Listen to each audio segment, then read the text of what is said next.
Sycamore Cooks, it's Mrs. Whitman. Today's a little bit different. I'm coming to you from my kitchen. I normally shoot the videos in my kitchen at school that you have seen before, but this one is at my own house. I have a special guest sous chef today. What's your name? Peyton. Peyton. This is Peyton. This is my granddaughter. How old are you, Peyton? 2.5. 2.5. Okay, she's going to be helping me to mix and to get our cookies ready to bake. Okay? All right, so should we show them? Okay, so chefs, the first thing you want to do is you want to take a small bowl. In your kitchen at Sycamore, it'll be the yellow bowl. Okay, you're going to take a small bowl and you're going to mix 3 ingredients. You're going to mix your flour, your salt, and your baking soda. And then after you get those all mixed up here, you're going to set that aside. Okay, you're going to whisk it for Granny? Yeah? Okay, so let's go ahead. We're going to measure 1 cup. Now it's very important that when you measure flour, that you keep the flour light. Okay, that's why we don't ever just scoop the mixing cup into the flour tin. Okay, because we want it to be nice and light and fluffy. Can you help me level that off, Peyton? Okay, let me show you how to do that. Okay, so let's hold this. Okay, and then we're going to go like this. You want to use the back of your knife to level it off. Perfect. Now we're going to put it in here. And then we not only need a cup, but we need 2 tablespoons as well. I'm going to have you level again. Where are we going to put it? We're going to put it into the bowl. Okay. So we've got 1, and then we need 1 more. If you measure flour the other way, it becomes very dense and you end up with too much flour in your recipe. Okay. So our next ingredient that we're going to measure, thank you. Next one we're going to measure is going to be the baking soda. For this recipe, we need 1/2 teaspoon of baking soda. Yep. Okay, that you can scoop. Okay, just a minute. Let's level it off. Yeah, put it in. Thank you. And now we're going to do our salt. And you also need 1/2 teaspoon of salt. This salt? That's salt. Oh, scoop it big. Oh, gotta get a full scoop, and then we level it off. There you go. Okay, now I'm gonna get a whisk for you, Peyton, and you're going to whisk that gently, really carefully with me, because we don't want to spill it and lose some of our ingredients, okay? So we're gonna just whisk really gently. Do you know why you whisk? Do you know? Okay, you whisk the dry ingredients so that you don't have clumps of baking soda or salt in one area. Okay, now, next thing we're gonna do, we're just gonna set that aside. That'll be added to the butter or the margarine and shortening. Okay, so next, can you put the shortening into the bowl? Can you dump that in? Okay, thank you. That's good. And then this is margarine. Next, we're going to... Oh, I get so many. That's okay. Next, what we're gonna do is, always with cookie recipes, they all start the same. You start by mixing your dry ingredients. Then you take your fat, which is butter, margarine, oil, shortening. All of those things are sometimes used in different cookie recipes. So today we're using margarine and shortening, okay? And we're gonna mix our sugar in, and then we're gonna use the hand mixer and blend it up, okay? All right, so for our sugar, we just need 1/4 cup. Can I do all by myself? You can level it for me. Wanna level it? Remember how we did it? I know how. You know how, okay? Nice. Oh, dig it in, there we go. Very nice. Want to put it in the bowl? You. Me to do it? Okay. And then we need 1/2 cup. Can I do it? 1/2 cup of brown sugar. Now, brown sugar is done differently. So with brown sugar, we want to do what's called packing it, okay? So we go like this and we dig it in there. And then we take this, okay? Can you hold this? Set that down for me. There we go. And what we do is we pack it down. So push like this, okay? And we make sure that it's packed down nice and firmly. Let's do a little bit more in the middle there. Okay, yeah, okay. Thank you. So Peyton's packing it down nice and firmly. And then we're going to, after we finish packing it, we're just gonna make sure that it's level.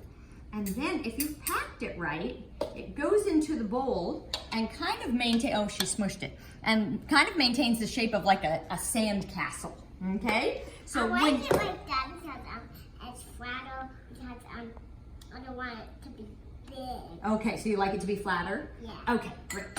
All right, next up, we are going to put a little bit of vanilla and a little bit of water. So vanilla, all we need is 1/2 teaspoon of vanilla. Okay, not too much. And then we need 1/2 or 1/4 teaspoon, just the tiniest bit of water. Okay. And next we're going to fire up our hand mixer. Come over here, grab it. Okay, are you gonna be able to do this with me? Okay, so what we wanna do, that's okay. Okay, so we started off low. Okay, and it's gonna kind of chunk up here. Okay, we just started on low so that the ingredients don't go flying everywhere.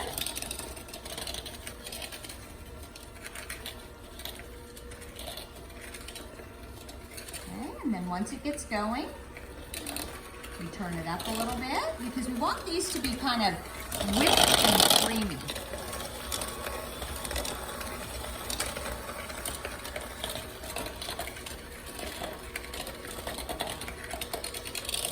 You can use a spatula in the other hand.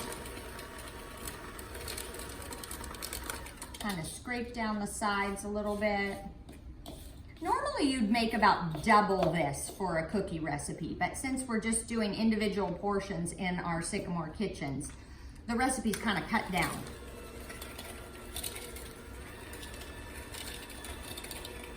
Doing great. Okay, take a look at that. It's kind of whipped and fluffy.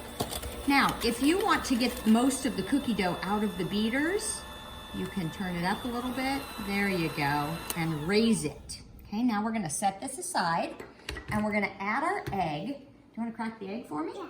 Okay, we're gonna add our egg and then we're going to mix it up until it's all the way mixed. Okay, you gonna be able to do it? I can. Okay. Here, let's do it on the counter. A little bit harder.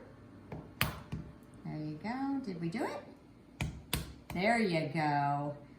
Nice. Okay.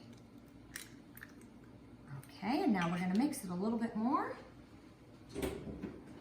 I mix it? Of course. Here we go. Ready? And hold it again.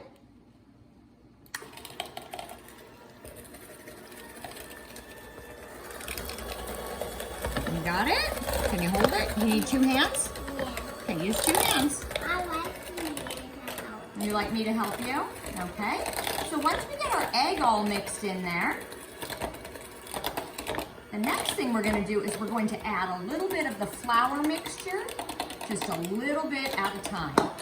You don't want to add it all at once because it clumps up. So we want to add the flour mixture a little bit at a time. And let it mix. Ooh, that's starting to look good, isn't it? Can I have one of those? Can you have a cookie? Sure. We have to get them when they're done, though. Okay. Now, you kind of scrape down the bowl, get the flour mixed in as you're going here. Okay. Do you want to add a little more flour for me? No? Me do it? Oh, get the end of it. Put the end in there. Thank you. All right. Okay. So once we get this all mixed up, what are we going to add next? I don't know. What looks really good? M&Ms and chocolate chips. you gonna eat one before you put it in? Yeah. Yeah, you're allowed to do that.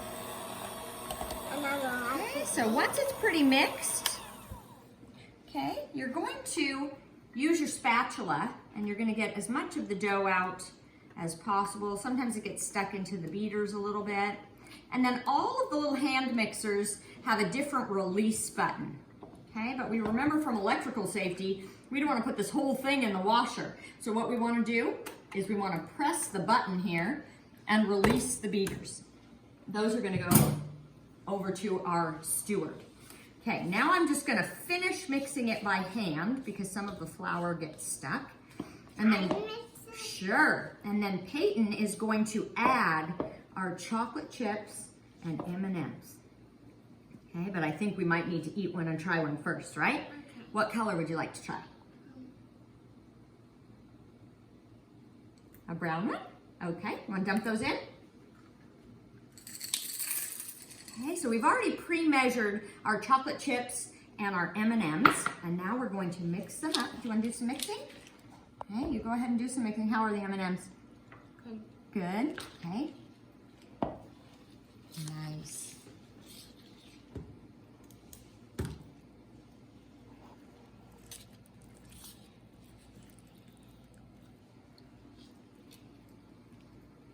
Is it looking yummy? It's looking yummy. I think these are going to be the best chocolate chip cookies ever, don't you? Are we going to have one if we eat all of our dinner? Well, Yeah. maybe Papa could have one. Maybe Papa can have one Can too. you send one to us? Of course, you can take some home and show your dad. Okay. Why do you call him Dad? Your daddy? Yeah. Okay, so chefs, next thing we're gonna do, once we get those all combined, we are going to take our container. Yeah. Actually, let me get a different one. We're gonna take our container and we're going to place those. And give it to Peyton Shaw. Give it to Peyton Sharp, yes. And we're gonna put the dough into the container. Okay? So we're gonna scrape the bowl. We're gonna put all of the dough into the container. Okay, once we put all the dough into the container, we're gonna place it, oh, we lost a little. Good thing our counter's clean. We're going to place this into the refrigerator. Sometimes it does well to refrigerate cookies before you actually bake them, okay? Do you know what happens if you put cookie dough in the fridge? Yeah. What happens? I don't know. You don't know? Okay. It makes your cookies turn out a little bit lighter and fluffier and hold their shape a little bit better. Okay? So what we will do is we'll put this in the refrigerator overnight and then we'll bake our cookies the next day since we don't have too much time in class. Okay? Okay, after one night, or you can usually refrigerate cookies for about an hour and that works. But in our class, obviously, we're not here an hour later, so we're gonna refrigerate them overnight. Peyton, as you can see, is already ready to scoop the cookies onto, here, wait, let's do a little bit smaller cookie than that. Okay, I think we have a little too much. There we go. What you want, chefs, is cookies about an inch or a little bit apart on some parchment paper here. Can you finish that up? Okay, so you should be able to get maybe 12 cookies on a cookie sheet. I like to do them an inch or two apart so that they don't bake into each other. But like I said, if you refrigerate the cookie dough overnight, then they hold their shape a little bit better and they don't spread out quite as much. Okay, so I'm placing it onto the parchment paper.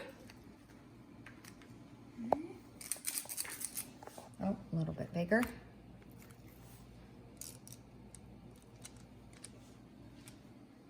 And then let's add to this one. That little guy's a little bit too small. He's kind of sad looking. And this guy is too, so let's add to him too. So again, chefs, you'll probably have 2 cookie sheets with cookies on them. Okay, but we're just gonna demonstrate one cookie sheet going into the oven. Okay, so we'll put one into the oven. Remember to put your oven gloves on. You want yours on? Okay. Where is the other one? That's okay, I'm gonna wear the other one. Okay, oh. Apparently we wanted the cookies a little flatter, okay? So we're gonna take these and we're gonna put them into the oven at 375 degrees. And we're gonna set our timer. Thank you. We're gonna set the timer. You wanna set it? Yeah. Okay. We're gonna set our timer for approximately, we'll set it for 10 minutes. Press that one so that it goes. Yeah? Okay. We'll start our timer and we'll take a look at them in 10 minutes. Sometimes people like their cookies a little softer, so 10 minutes would be fairly soft. 12 minutes would be crunchy, so we go between 10 and 12 minutes. We'll be back to see how they turned out. Our cookies, because my oven may or may not be a little bit hotter or cooler than the ovens at school. Very careful, this is hot. Peyton found her oven glove as well. So next what we're gonna do, now you can't touch this, okay, because it's very, very hot. In fact, I think we're gonna put this on your hand just in case, okay? Why? Well, because we don't wanna burn our hand. Okay, so once you get the cookies out of the oven, you're going to place them onto a cooling rack. Do you know why we put them on a cooling rack? We put them on there so that the air can circulate underneath and so that we stop the cooking process. If we leave them on a hot cookie sheet, then what happens is they continue to cook even after we take them out of the oven. These look nice and fluffy and delicious. You gonna sample one? Yeah. Okay, we're gonna let them cool for just a minute or two, and then you can be my sampler. I'm hot. You're hot this because this pan is hot, isn't it? Okay, Granny's gonna take the pan away so that it doesn't burn us. I just put it there. Okay. I didn't want it to burn me. As you can see, Peyton is whipping up a full 3-course meal here in the background. She's decided to cook while we waited for our cookies to bake. I'm so stupid. Okay? Yeah. Yeah? Are these your favorite kind of cookies, do you think? I'm patting them. You're patting them? What do you like best about them? Chocolate vanilla. Chocolate and vanilla. And M&Ms, right? So chefs, normally in class what you want to do is you want to let your cookies cool for about 2 to 3 minutes before you place them on the plate or the boat and try them. Now this recipe made quite a few for each chef, so we are going to be able to share with our friends out on the campus when we take our cookies out of class. Okay, should we break one in half and see how it is? Yeah. Is it hot? It's warm. Hot. Is it hot? That's what your done cookies should look like. Do you want to try a bite? It's hot. Yeah, just try a bite. Just careful. Oh. Good? You want to try? Mmm. Delicious. We're pretty good, aren't we? Hot. High five? Hot. Pretty warm. A little hot. A little bit hot. Say good luck, Sycamore chefs. Sycamore chefs. Say good luck. Good luck. Thanks for helping me today, Peyton. You're welcome. I'm going bye-bye. After the call.